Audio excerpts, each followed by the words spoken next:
Bonjour chers compatriotes du Congo-Brazzaville. C'est moi Patrick Rosenberg. Je vous reviens encore. Nous sommes aujourd'hui vendredi 12 mai 2023. Mes chers compatriotes, le Congo-Brazzaville a tout pour réussir. Terres fertiles, terres agricoles fertiles, le bassin du Congo avec ses eaux et forêts, immenses, importantes ressources minières et pétrolières. Malgré tous ces atouts, le Congo est néanmoins caractérisé par la misère, les guerres, la dictature sauvage de Sassou Nguesso, la pauvreté, le tribalisme mboshi, le népotisme, la corruption et les pandémies. Pour comprendre ce paradoxe, il faut savoir que les ressources agricoles, forestières, minières et pétrolières n'appartiennent plus aux Congolais. Elles sont maintenant la propriété des multinationales à qui les partisans de moindre effort intellectuel d'Oyo, d'Edou, de Chikapika, de Bunji, d'Obuya et de Lombo ont tout donné sous forme de contrats bidons parce qu'ils sont bêtes. Pour preuve, au Congo-Brazzaville, l'essence est chère et même introuvable par les automobilistes. Nos enfants sont à même le sol dans des salles de classe, malgré toutes les forêts que nous avons. Le Congo est de plus en plus pauvre et de plus en plus endetté. Et face à ce surendettement, le Congo-Brazzaville n'a rien, ni route, ni hôpitaux, ni aucune infrastructure qui pourrait justifier son fort endettement. Dans ce pays où tout pousse facilement, les Congolais ne mangent qu'un repas de mauvaise qualité par jour.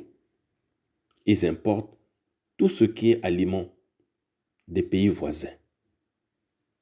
63 ans après leur indépendance, les Congolais vivent donc moins bien maintenant qu'à l'époque coloniale, à cause des piètres cadres mboshi qui sont là, toujours dans leur tribalisme, au trésor public.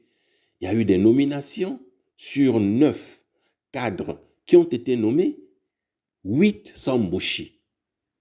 Pourquoi les mboshi sont aussi bêtes tribales, incapables de développer le Congo?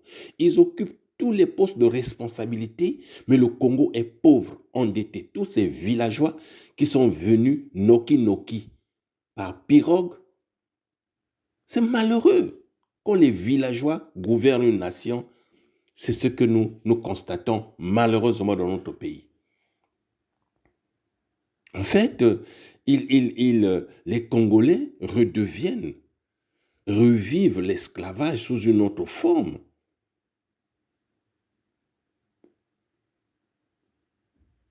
Mes chers compatriotes, les 43 ans de dictature féroce du général de merde, Denis Sassou Nguesso, n'ont pas épargné le secteur de santé non plus.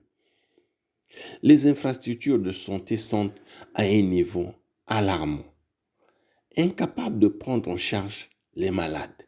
Le système de santé congolais a été donc dévasté par les 43 années de dictature féroce de Denis Sassou Nguesso et de Semboshi.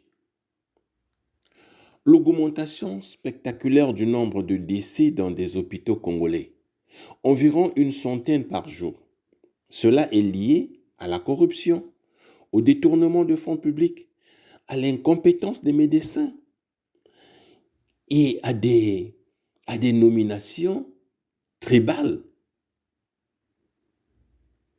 Surtout à des graves pénuries de fournitures chirurgicales ainsi qu'à des pannes fréquentes d'électricité Le délestage, voilà. Ce que ce vilain de Jean-Bruno Adou Danga appelle blackout. Je me demande si ce piètre ingénieur Mboshi, Bruno Adou Danga, sait faire la différence entre un délestage et un blackout. Lorsqu'on vous dit que les Mboshi, c'est des idiots, que Sassou Nguesso place partout, vous dites que c'est le tribalisme. Monsieur Bruno Adou Danga, la diaspora congolaise va t'aider à comprendre ces deux notions que tu ne maîtrises pas parce que tu n'es qu'un pauvre idiot Mboshi qui occupe des postes parce que tu es Mboshi. Piètre ingénieur Adou Danga, on parle de blackout quand il y a une panne d'électricité généralisée qui concerne l'ensemble du pays, voire au-delà des frontières, sur une durée bien plus importante qu'un délestage. Voilà. Et un délestage est une coupure d'électricité temporaire. Donc, ce que les Congolais connaissent et subissent et vivent, ce sont des délestages et non un blackout comme toi tu le disais. Monsieur Bruno Adou Danga va revoir tes cours les plus élémentaires d'ingénierie électrique. Parce que tu es bête comme Denis Sassou Nguesso. Tu es bête comme tous le reste des cadres Mboshi. Mes chers compatriotes, les hôpitaux congolais se trouvent dans l'impossibilité de répondre à la demande de traitements chirurgicaux adéquats. Plus de la moitié des hôpitaux publics et centres de santé du pays sont partiellement opérationnels. La situation est particulièrement alarmante dans des zones rurales où toutes les fournitures médicales de base n'existent plus. Dans des zones rurales, là où tous les villageois, ces enfants de pauvres et d'analphabètes qui gouvernent le Congo, sont nés et ont grandi. Enfin, l'effondrement du système de santé du Congo, les pénuries d'eau et d'énergie, de même que la fermeture d'hôpitaux sont autant d'éléments constitutifs de violation des droits humains, des droits, du droit humanitaire, le droit à la santé. Chers compatriotes, le Congo-Brazzaville souffre des douleurs du renouvellement de sa vieille classe politique. Il est indispensable que les jeunes intellectuels congolais participent plus activement au renouvellement de cette vieille classe politique par la création de nouveaux partis politiques. Car les jeunes politiciens apporteront un vent frais et des idées nouvelles de démocratie. Certainement, ils provoqueront des changements de structure et l'ouverture vers de plus vastes horizons, car ils proviendront d'un monde qui a vécu d'autres expériences. Nous avons beaucoup de jeunes qui sont à l'étranger, en exil, même au Congo là-bas, qui ne peuvent pas s'exprimer. Alors, cette participation des jeunes intellectuels congolais exige l'intégration totale de ces jeunes dans la vie politique congolaise. Il est vrai que la politique connaît ses propres règles et que ses voies sont souvent peu claires pour quelqu'un de l'extérieur. Mais un parti politique est un instrument indispensable pour entrer en politique. Il transmet le savoir spécifique, il recrute, il nomme et met en évidence les personnalités politiques. Je suis sûr que les partis politiques qui seront créés, qui sont en train d'être créés ici en exil par la jeunesse congolaise, les jeunes intellectuels, ces partis offriront précisément aux jeunes intellectuels la tribune si nécessaire pour se faire connaître. Ils constitueront des réseaux de relations indispensables pour l'action politique lors des discussions, propositions et assureront des soutiens. Parce qu'en fait, sans parti politique, une activité politique efficace n'est guère possible.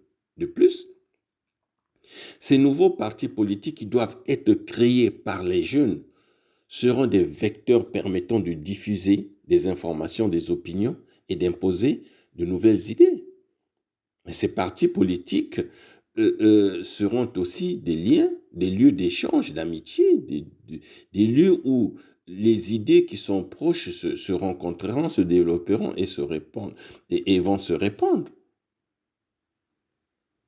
Nous avons donc l'obligation morale de lutter contre ces vieux afin de mettre en place une nouvelle classe politique congolaise. Cela pour la renaissance du Congo, notre pays, notre beau pays. Les vieillards ne veulent pas aller en retraite parce que c'est des diabétiques, c'est des hypertensions, c'est des gens qui ont mal géré leur vie. Alors, ils sont là dans une soumission déshonorante à Sassou Nguesso parce que leur vie dépend de Sassou Nguesso, leur santé dépend de Sassou Nguesso. Ils sont là, le silence absolu de l'opposition, c'est parce que c'est des gens qui dépendent de Sassou Nguesso pour se nourrir, pour vivre, pour se soigner. C'est Sassou Nguesso qui alimente tous ces vieillards qui sont là. Vive le Congo-Brazzaville, vive les Congolais, vive la diaspora congolaise. Je vous remercie, Patrick Rosenberg. Au revoir, à la semaine prochaine. Je vous prie de partager mon audio.